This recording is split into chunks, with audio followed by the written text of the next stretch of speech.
mix by Nevs.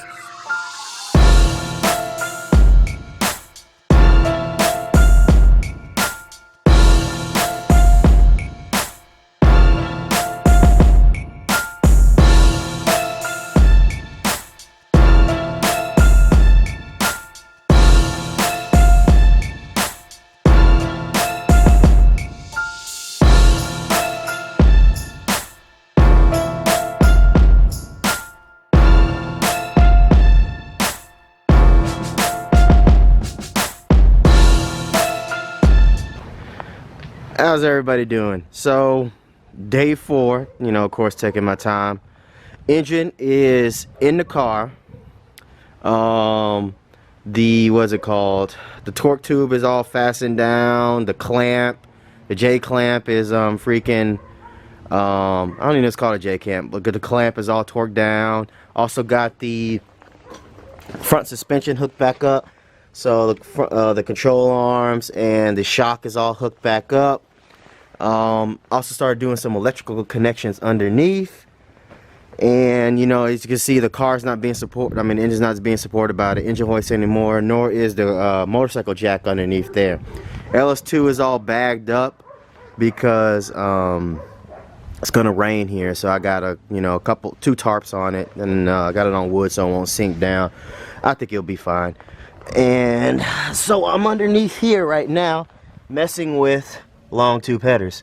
So the good thing is the starter's out and all of that, so it's really easy just to put it up in there. So yeah, about to go and finish up and put this long tube header in, the OBX one. As you can see right here, kind of showed them off last time in my earlier video, but yeah, one thing that didn't come with it was their own bolts, so I got to use some old bolts and just go along with it. But anyway, stay tuned for the next update. Alright everyone, here we are on the final day of, hopefully the final day of assembling this car. It's like day 6.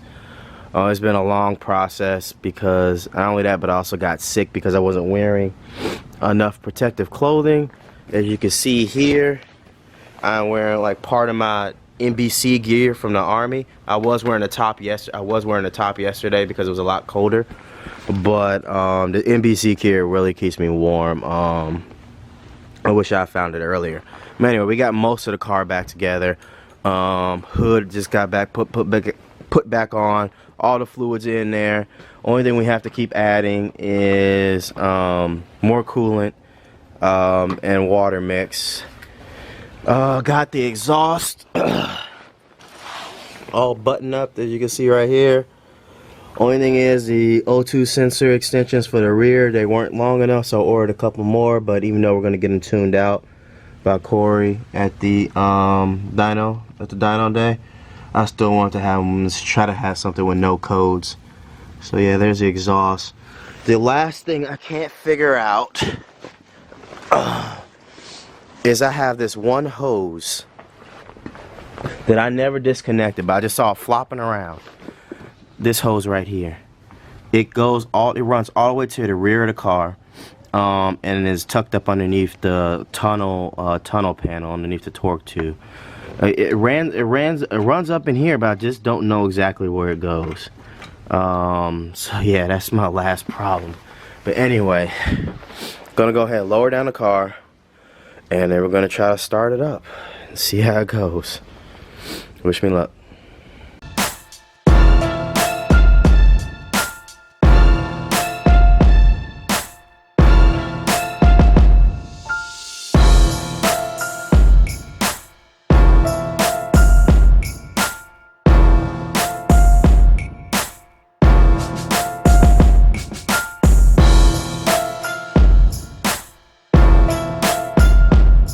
Alright, here's a moment of truth for trying to start it up. First time ever doing something like this, at least an engine swap of 2 different engines. But I have a good feeling I do not want to do this again.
I gotta say, it's running and it's alive.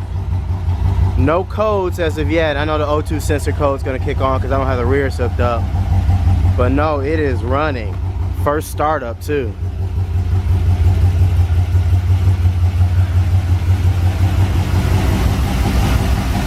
I'm not gonna rev it or anything like that because obviously it doesn't have a tune for it. I'm not trying to send pistons going through the engine or whatever. But yeah, let me get this car pulled around into the garage. I need to go to the auto parts store and get some more coolant because I'm running it straight on water right now. Well, I'm not running straight on water. I ran out of coolant, so I'm not just adding water now. But yeah, stay tuned for the next one. So at the end of the video, my intentions were to take the car out of the backyard and move it back into the garage and do some last minute work. But however, as soon as I tried to start it, I found that I kind of didn't have any brakes. And the reason I didn't have any brakes is because if you look down here, what this is like, it's called a brake control module, that little square underneath. So what I had to do is I had to disconnect all these lines. I don't know if you can see it, but these little black lines, there's like 4 that run to the top and there's like 2 that run to the back. But I had to disconnect that and move the whole brake control module out of the way in order to tighten up one of the hose fittings for the power steering rack. So make a long story short, I had air in the system, and so I had to put the car up on all fours. I know this isn't the same car, but they're all C6s. I had to put the car up on all fours, and I had to bleed the brakes and get the air out of the system. The last thing I had to do, well, the second to last thing I had to do is power steering. So I had to top that off. But I made the mistake. I know you can call it a noob mistake, and maybe I should have took 5 minutes and did some research. I used brake fluid to put in the power steering. I got it confused because I used to use brake fluid to fill the hydraulic clutch on the C5, the hydraulic fluid. But so I put in a power steering pump, didn't have power steering, so I had to flush the entire system. And then I found out that I was using the wrong belt for the LS2, for the C6 on the car. So what I did is, my LS1 had a really nice belt, a gator back or a gator neck belt that comes from, I forgot the name of the company, but it's a really good belt. It costs like 2 or 3 times more than a normal belt. So I was like, I'm going to keep my belt and I'm going to save it. I'm going to put it on the C6. So I hooked up to the C6.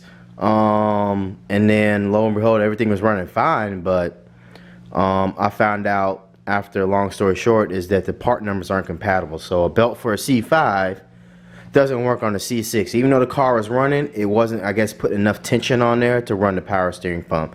So it took me a day and a half of driving without power steering to figure that out, but it came back naturally as soon as I put the belt on there. Like, it worked itself out after a day of driving. Last thing I had to do is I knew I installed OBX headers, but the OBX headers, as I already assumed, had really terrible clamps. I read everything about them, and the clamps were terrible on the OBX headers. And lo and behold, I had exhaust leaks. So I had to take that to an exhaust shop and get them welded up in about 4 spots. Costed me about 150 bucks. I had to go to 2 shops. The first shop didn't want to touch it because they're like, oh, you don't have cats, we don't want to touch it. That's like, fine, you don't want my money, I go somewhere else. Went somewhere else, they welded up in 4 spots, and haven't had a leak since. It sounds so much better. So the headers originally cost $650, and you add another 150 on there with $650, $750, $800.